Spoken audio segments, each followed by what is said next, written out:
Magandang umaga sa magandang araw sa inyong lahat. Papatuloy tayo sa ating pag-aaral ng Biblia. Ngayon ay pag-aralan natin, How did we receive the Bible? Yung huli natin na talata kung paano natin natanggap ang Biblia ay nakasulat sa 2 Peter chapter 1 verse 21. Ang 2 Peter chapter 1 verse 21 ay makikita natin na ang mga nagsulat ng Biblia ay pinatnubayan ng Banal na Espiritu. Meron tatlong numero diyan sa ibaba. Basahin natin. I wasn't made up by men. It wasn't made up by men. Hindi ito ginawa ng tao. O kaya naman, sabi rito, came not by the will of man. Bakit? Kasi nga, pinatnubayan ng Banal na Espiritu ang sumulat ng Biblia. Kaya yung tanong na, how did we receive the Bible? Ay makikita natin na talagang ang Biblia ay galing ito sa Diyos. Sabi nung iba, kay sulat lang naman ng tao yan. Tama, sulat ito ng tao, pero ang mga taong ito ay guided ng Banal na Espiritu. Kaya nga, sabi dito sa number 1, it wasn't made up by men. Hindi ito ginawa ng tao. Kasi pinatnubayan sila ng Banal na Espiritu. Came not by the will of man. Bakit came not by the will of man? Hindi sa kagustuhan ng tao. Kasi, dahil nga guided sila ng Banal na Espiritu, ang nangyari sa pagkakasulat ng Biblia ay ito ay nakabase sa kagustuhan ng Diyos. Yung number 2, men of God wrote the Bible. Hindi lang ordinaryong tao ang nagsulat ng Biblia, kundi kung sino yung mga pinili ng Diyos. Kapares na Moises. Isa siya sa mga nagsulat ng Biblia ng Pentateuch o yung Book of Law. Yung Genesis, Exodus, Leviticus, Numbers, Deuteronomy. Yung 5 books na yan ay sinulat ni Moises. Si Moises ay pinili ng Diyos. Kaya ang mga nagsulat ng Biblia ay mga pinili ng Diyos. Sila rin ay tinatawag na Holy Men of God. Mga binanal ng Diyos. Lagi natin pinag-aaralan ang ibig sabihin ng binanal ay ibinukod ng Diyos para sa kanyang purpose. Yun ang ibig sabihin ng Holy Men of God. Yung pangatlo, God authored the Bible. Ang bawat libro ay meron tinatawag na may akda o author. Ang Biblia, masasabi natin na ang author nito ay mismong ang Diyos.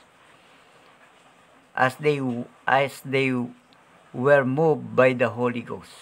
Yan. Ang Diyos ay siya ang author ng Biblia at ang mga gumawa nito ay pinapakilos ng Banal na Espiritu.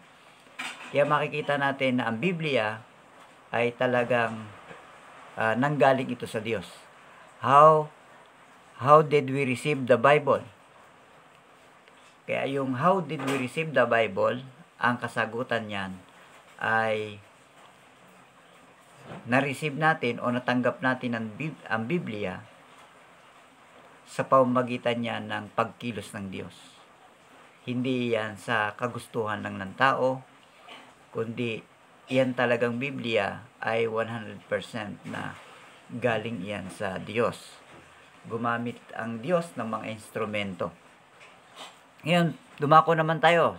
Yan ang letter A. Pinag-aralan natin yan. Review yan doon sa continuation noong last week ng pag-aaral natin kung paano natin natanggap ang Biblia. Dinaanan natin yan last week. Ngayon, letter B na tayo. Sabi rito, God used human right writers to pen his words. Yan. Gumamit ang Panginoon ng mga tagapagsulat para maisulat ang kanyang salita. Sabi rito, nahulog yung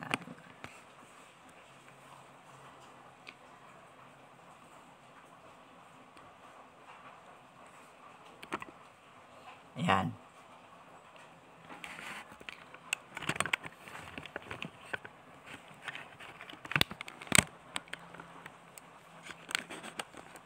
Andito yung bilang ng mga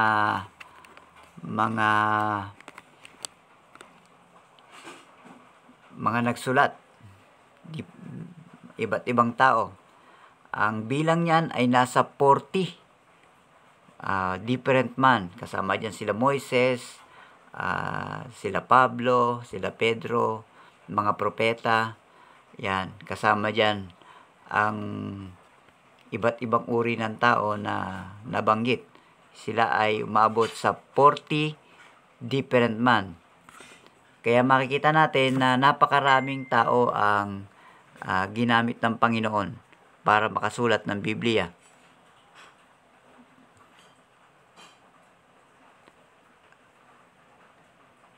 At makikita natin na sa pagsusulat ng Biblia, ito ay umabot ng napakatagal na panahon. Umabot ng 1,600 years bago nabuo ang Biblia. Ganyang katagal. Hindi lang yan na siguro ang pinakamatagal sa pagsusulat ng libro. 1,600 years nabuo ang Biblia. Ngayon, ano ang lingwahe na ginamit sa Biblia? Dahil nga gumamit ang Diyos ng mga tao, siyempre gagamitin ng mga taong yan kung ano ang lingwahe nila, language nila.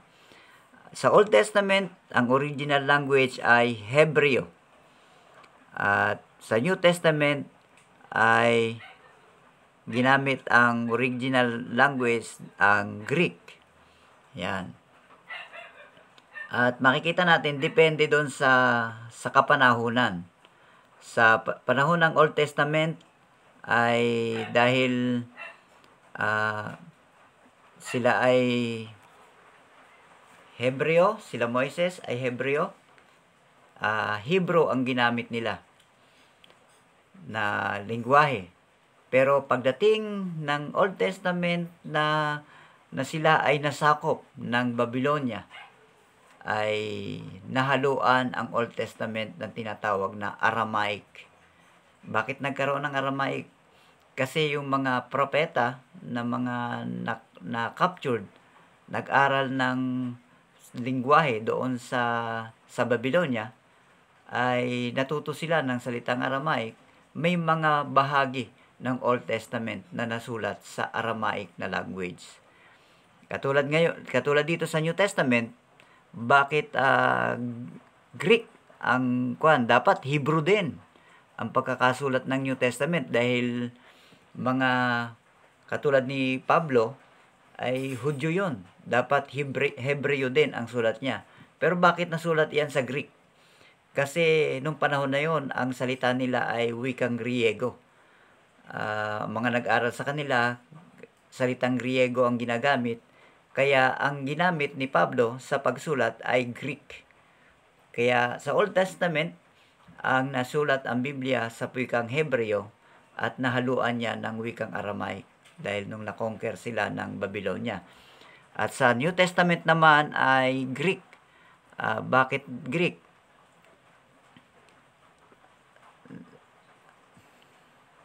Dahil sila ay na-conquer ng mga Griego noon, ng Gresya. Yan.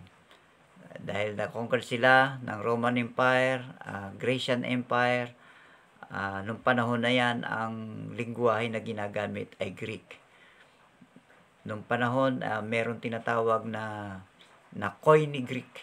Ibig sabihin, yun ang pangkalahatan na lingwahe nung panahon. Katulad ngayon, maraming Bible na nakasulat sa wikang English. Bakit? Naging popular ang mga Amerikano. Yung pagiging malakas na impluwensya ng Amerikano ay nagbigay ng impluwensya rin sa scripture. Kaya maraming Biblia ang nasulat sa English. Ganon din naman,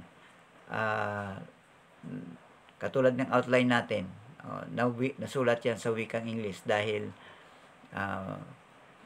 yung ating outline ay mga foreigner yung nakagawa niyan, mga Amerikano.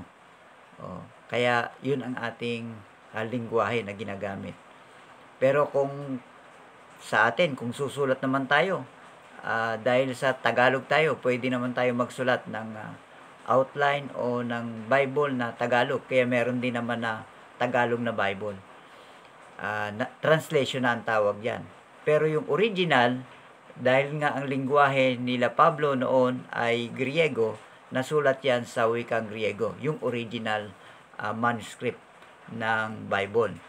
Sa Old Testament naman, dahil sila Moises noon ay Hebreo, ang original talaga na isinulat, yung kauna-una na sulat ay Hebreo.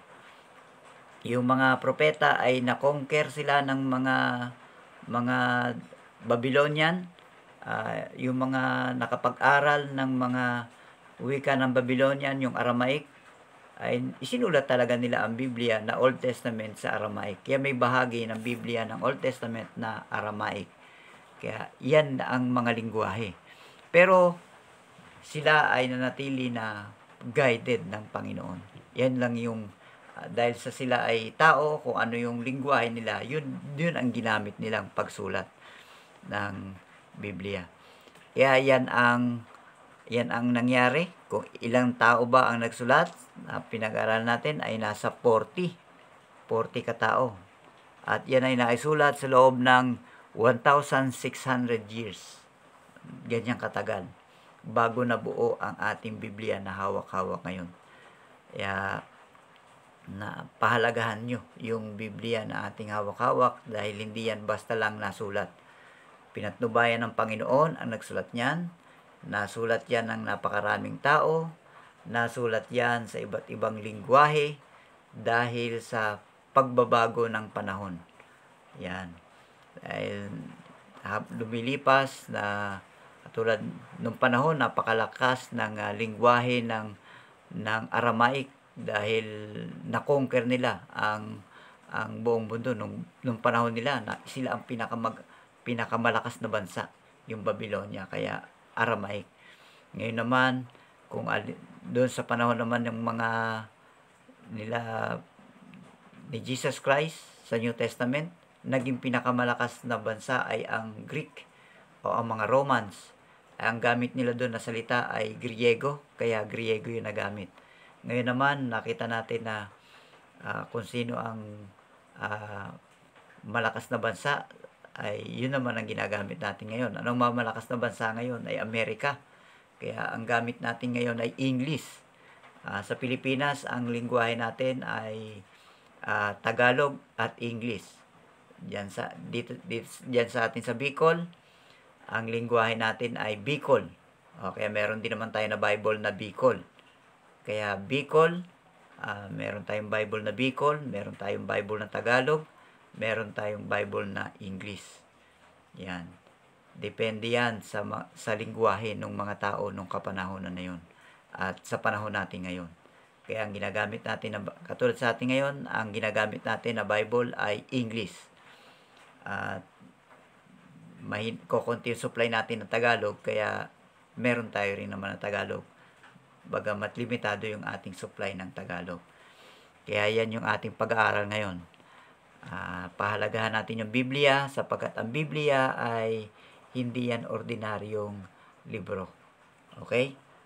Kung meron kayong katanungan, i-send nyo lang at ating sasagutin next week. Yan yung ating pag-aaral ngayon. Magandang umaga sa inyo. Bye-bye.